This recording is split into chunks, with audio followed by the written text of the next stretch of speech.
I'm going to tell you one of the number one mistakes that men make when attempting to heal from pornography addiction, technically any addiction. I've been helping men overcome pornography addiction and other sex-related addictions since 2019. And let me tell you what this common mistake is, and you're probably doing it to some level, almost certainly. I'll start with a quote by Dr. Joe Dispenza.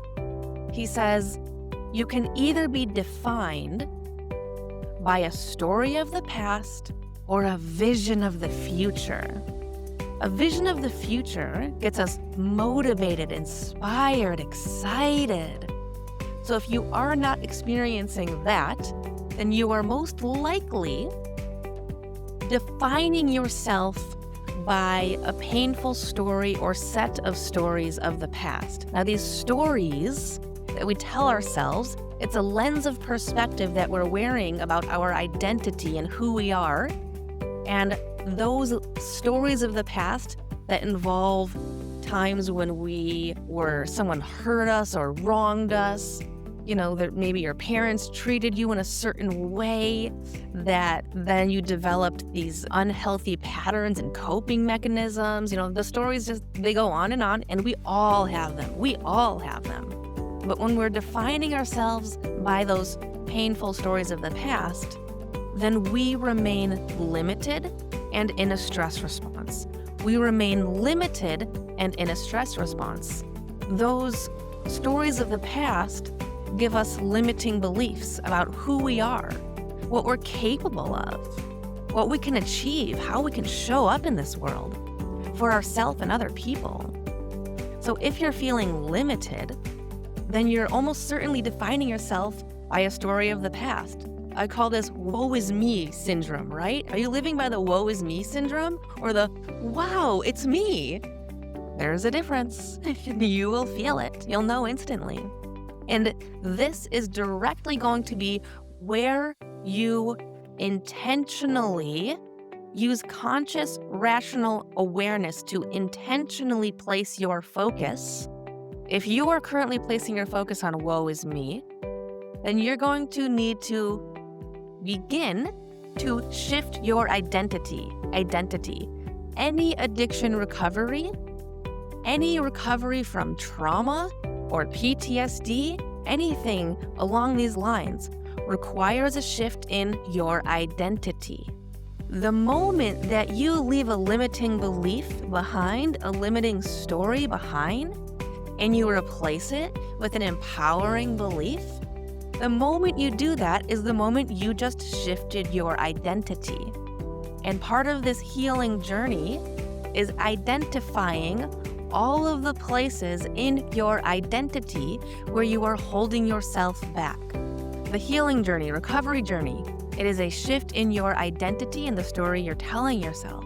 And what I mean by the story you're telling yourself, that's the lens of perspective. It doesn't mean that you lie to yourself and try to change the facts of what happened to you when you were younger or how someone treated you in a poor way, but it's your lens of perspective for how you interpret it and the meaning you place on it,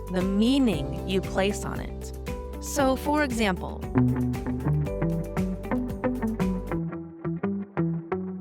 many years ago when I was on a surfing trip in Costa Rica back in 2008, I had a nice pair of sandals that were stolen from me on the beach when I was out in the water. And when I got back, I could have gotten all angry and told the story of how I had been wronged and made myself be a victim and give myself a stress response, but I didn't do that. I did not want to be the identity of a victim, so I chose not to be. I said to myself, wow, there must be someone out there who really needed those sandals more than I did.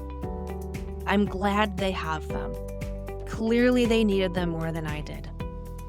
They must be really having a hard time in their life to pull a move like that. They must really be struggling. They must be really hurting somewhere in order to pull a move like that. and I sent loving compassion to whoever it was that stole my really nice sandals that were on the beach. I was just full of gratitude to be on a vacation in Costa Rica. Talk about, being privileged, right? If I were to be all upset about someone stealing my sandals and put myself in a victim mode and get all this unnecessary stress response, why the heck would I do that to myself when I can just send loving compassion to someone who's in a place of suffering?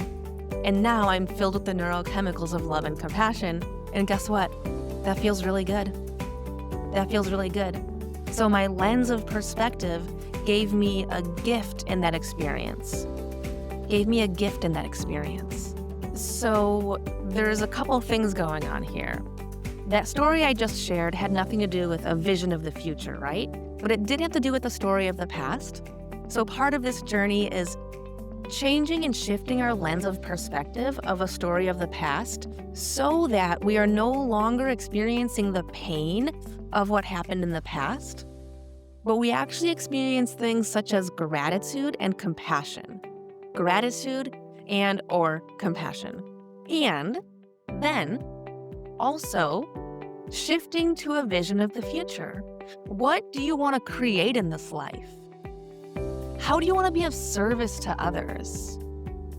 Because when you focus on that, and I mean you really focus on that, and you find something that truly lights you up on the inside to be of service to others, and you focus on that being a part of your vision of the future, but also it's the relationships you have, maybe your financial freedom, maybe your dream home, whatever it may be, you get to include anything you want in your vision of the future. And when you focus on that, and I mean truly focus on that, and you get emotionally connected to your reason why, then it doesn't matter what happened to you in the past. It doesn't matter what happened to you in the past, ever. It doesn't matter what horrible traumas you've lived through. When you focus on a vision of the future, you're going to get inspired, motivated action, as long as you emotionally stay connected to the reason why. And it's not all about staying in this happy place of being motivated and inspired, but allowing for the pain of the past. If you haven't healed from it, you got to feel it to heal it. So it can also be carving out strategies, time where you engage in strategies that allow for emotional healing.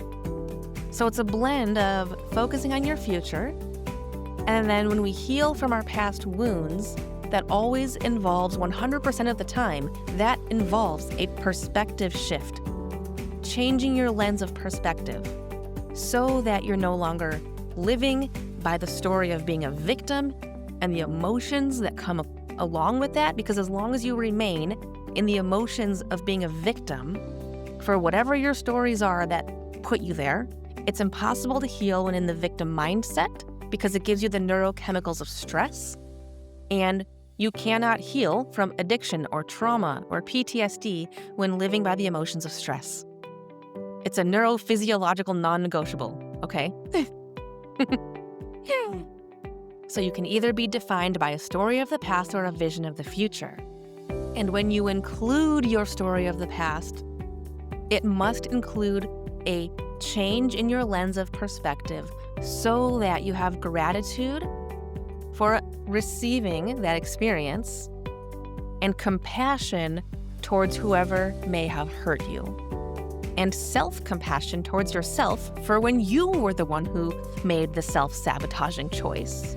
And if it doesn't involve another person, maybe it was a natural disaster that you survived or a loved one who died when you were very young. And it wasn't necessarily someone who hurt you, but it was a very painful and challenging experience. There are ways to heal from these things, and we never want to forget them because they provide incredible life lessons that allow us to step into being the most incredible person we can when we transcend our pain into our power. You transcend your pain into your purpose work, and you become this beacon of light on the other side, and people just gravitate towards you.